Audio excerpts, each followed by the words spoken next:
Like, you really have somebody here who has made already up to $130 million. At the end of the year, it will be $150 million. If he continues to miss games like this, he's going to end up getting fined $460,000 a game. But what's really worse about all of this is just the way the Nets are acting, and just how many people it turns off. And if Kyrie just said to himself that the amount of people out there that go to work every single day, even when they don't want to, even when they're unhappy, but go there because they do have a responsibility to the people who are paying their paycheck, but also they want to get something out of their life, and they have coworkers that they work with. This is basically about as insulting as it gets. And I don't really care what he's standing for. It doesn't really matter to me. That's not the issue. It's not the issue. The issue is that he's not holding up his end of the bargain, and he's not holding up his end of the responsibility to the team that's paying him, to the general manager that went out and brought him here with his best buddy, Kevin Durant, to the new coach who looks like a doofus trying to answer the questions in regards to his absence. And this is not really the way that Steve Nash thought this was all going to play out. And to his teammates, who he's leaving in a lurch. Yeah, so think about Steve Nash again yesterday, who gets asked this question about, hey, there's a video out there. Did you see it? What do you think? Kyrie's partying, maskless with a bunch of people for his sister's birthday. What's your take on that? And Steve Nash is going, well, I haven't seen it, which I don't believe. But it's just another day of answering questions. Now, this would have actually quieted down a little bit if Kyrie was just not around. We didn't know where he was. We had this idea that he was in wherever he's living, his apartment, his house, and he's just like thinking about what his next move is. But now that he's out and about doing other stuff, I mean, that makes it worse.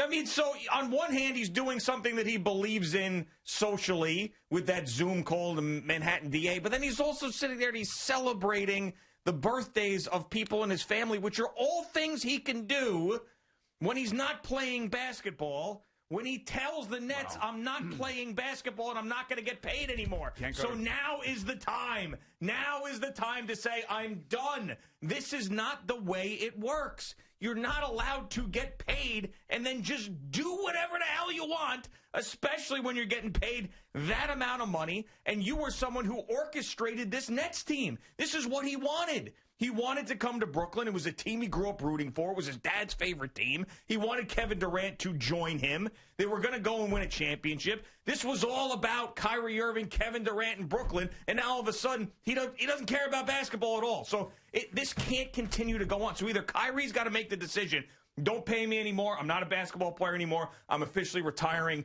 I've got enough money to live, and I'm going to be a philanthropist, and I'm going to change the world. Good. See ya. Now we can focus on the team. Or the Brooklyn Nets have to say, enough! When do they say enough? And right now, as far as anybody's concerned, he's not coming back anytime soon.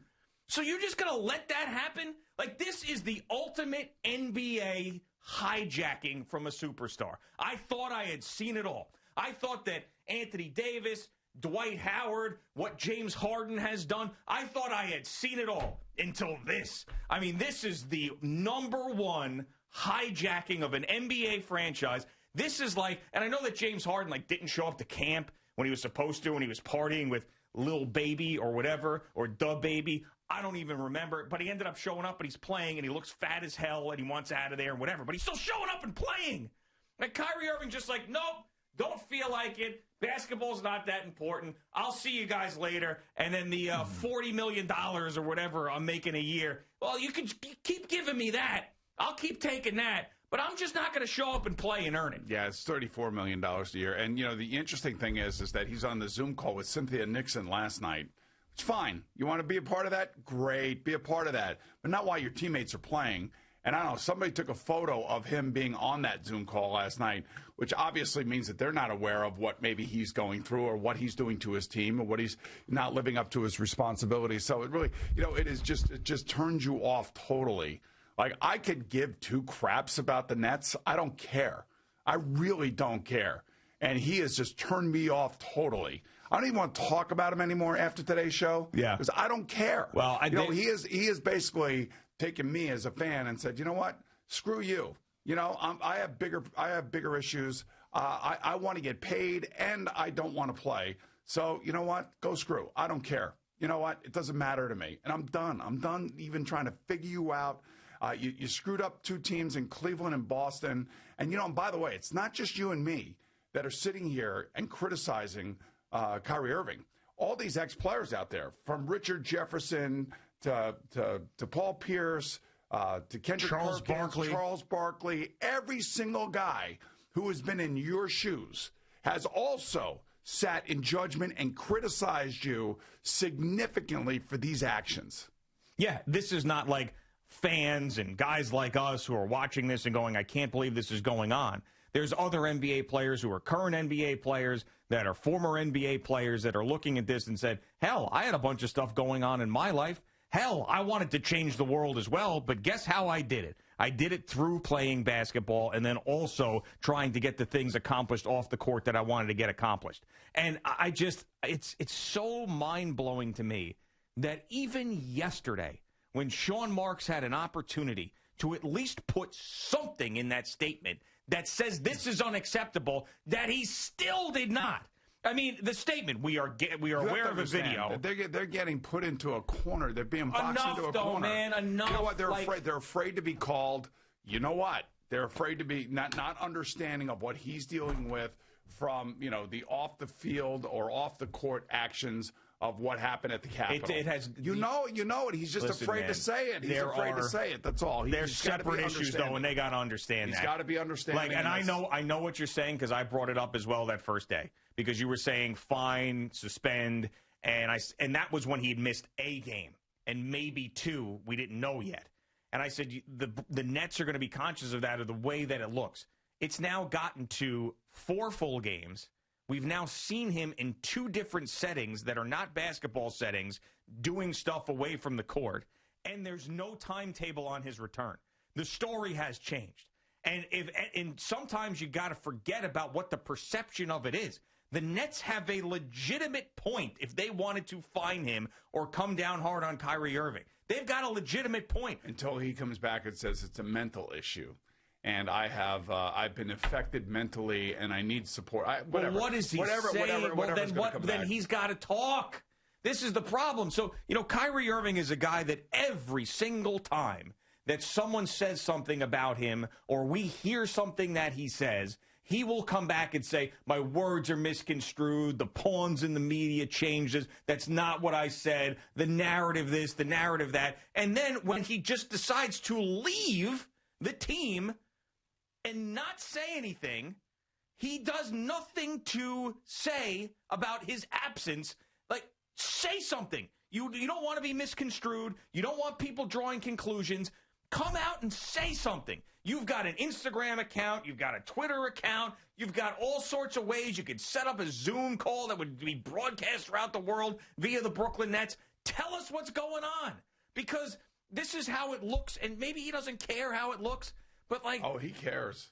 But he cares. Like, it's amazing to me that someone who is so in tune with issues in the world that affect him, that he doesn't seem to understand that the everyday person looks at what he's doing and is appalled. Even people that would agree with his political stance or agree with how he's feeling are still appalled, because there's lots of people that have gone through hell this year, absolute hell, and show up and work. Now, the difference is there's a lot of people who haven't made $150 million or more in their career, and he's afforded that luxury. And by the way, this is on the court earnings, not the off the court earnings with the sneakers and all the commercials and whatever else he's got himself into. So he may be approaching $200 million in total earnings. You nailed it when you said it's insulting, and it's not insulting because he's affected by issues. It's not insulting because he's on a Zoom call with whomever. It's insulting to people who not everything is going exactly the way they want in their lives, but they fight through it for their families, and they fight through it because they are professionals. And it's just, as long as he is still employed by the Brooklyn Nets and is supposed to be out there and he's not showing up, it's going to be a problem. And the second that I will respect it. I will respect it. And I'll come on the air and I'll say it. Good for you if he retires and just decides to do what he wants. That's great. You made a decision. This is your new life now. This is what you're going to dedicate it to. You made a bunch of money. Fine. A lot of people will say, how could you walk away from that money? Whatever. But I'd respect it. This is nothing you can respect. But he is totally screwed over Joe Tsai, Sean Marks, Absolutely. Steve Nash, Absolutely. Kevin Durant, Karis LeVert, Joe Harris, all these guys that he plays with, plays for, the guy who signs his check, and he's actually soiling the NBA. He really is. I mean, how you could be a fan of this is just, it's beyond me. The level of just insult is just, it's so off the charts right now. Now, if you told me that, he had to go to a birthday party, oh, by the way, that video is real because that his sister turned 30. Yeah. And you could see there's more than the allotted amount of people in a club, which the NBA protocols have been tightened down, and every NBA player knows it. When you go on the road, you can't go out. When you're at home, you can't go out. It explicitly tells the NBA player what you can and what you cannot do.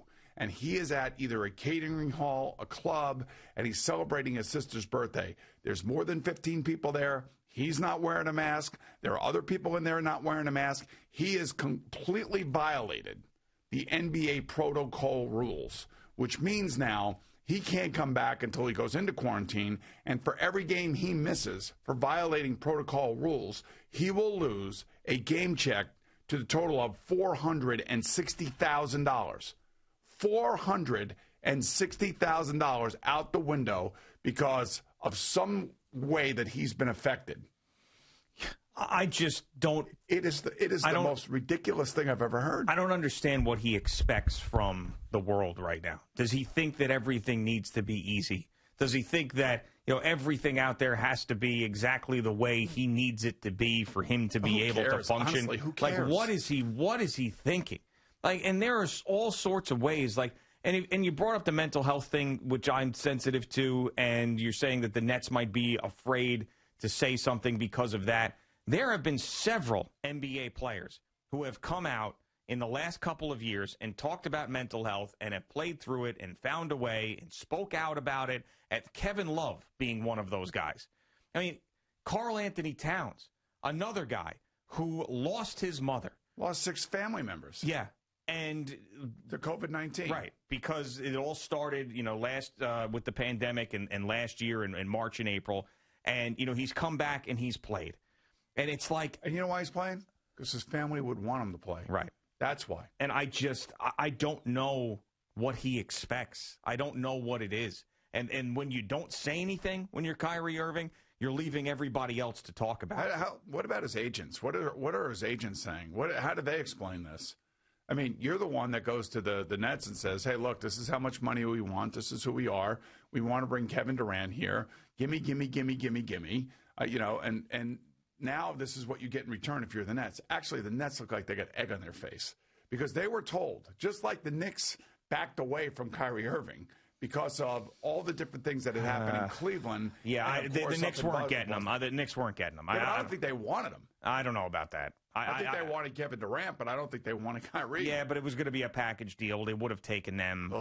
Listen, I can't go back and change that.